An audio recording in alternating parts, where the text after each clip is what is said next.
காவிரி மேலாண்மை வாரியம் அமைக்கப்படாத பட்சத்தில் அதற்கான அதிகாரத்தை காவிரி மேற்பார்வை குழுவிடம் உச்சநீதிமன்றம் அளிக்க வாய்ப்புள்ளதாக வழக்கறிஞர் லெனின் கூறியுள்ளார்.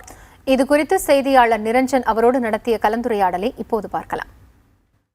சார், அதாவது மிக தெளிவா புரிஞ்சுக்கலாம் இந்த விஷயத்தை. உச்சநீதிமன்றத்தில் மத்திய அரசு மிக தெளிவாக கூறியிருக்கிறார்கள், உச்சநீதிமன்றத்திற்கு அதிகாரம் கிடையாது என்று.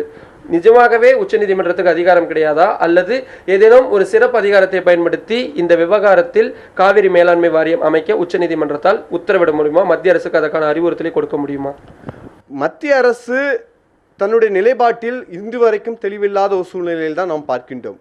அப்படி இருக்கக்கூடிய ஒரு சூழ்நிலையில் இந்த சுப்ரீம் கோர்ட்டானது இப்போ அமைத்திருக்கக்கூடிய அந்த வாட்டர் கமிட்டி மேலும் அந்த வாரியம், மேலாண்மை வாரியம் அமைக்கும் வரைக்கும் இந்த வாட்டர் கமிட்டியானது வாரியம் செய்யக்கூடிய எல்லா வேலைகளையும் செய்வதற்கு முழு அதிகாரத்தை கொடுப்பதற்கான வாய்ப்புகள் முழுவதும் நம்முடைய உச்சநீதிமன்றத்தில் இருக்கிறது.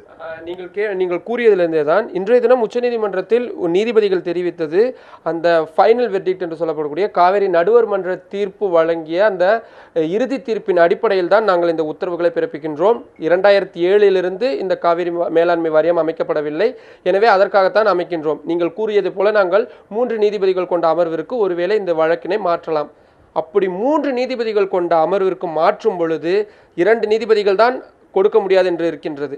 3 நீதிபதிகள் கொண்ட அமர்வுக்கு மாற்றிய பிறகு கூடுதலான ஒரு அதிகாரம் கிடைக்கும். அந்த அதிகாரத்தின் வைத்து மத்திய அரசிற்கு ஒரு கால நேரம் வகுத்து, இந்த நேரத்திற்குள் நீங்கள் அந்த வாரியத்தை அமைத்தே தீர வேண்டும், அதற்கான பணிகளை தொடங்கி நீங்கள் நாடாளுமன்றத்திற்கு செல்லுங்கள், எந்த மாதிரியான விஷயங்களை வேண்டுமானால் மேற்கொள்ளுங்கள், இந்த மாதிரியான ஒரு ஆர்டர்ஸை பிறப்பிப்பதற்கான வாய்ப்புகள் இருக்கிறதா?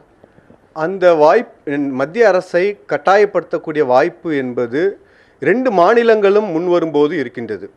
ஆனால் 2 மாநிலங்களும் தமிழக அரசும் கர்நாடக அரசு முன்வரும் பட்சத்தில் மத்திய அரசை நீங்கள் கட்டாயப்படுத்த முடியும்.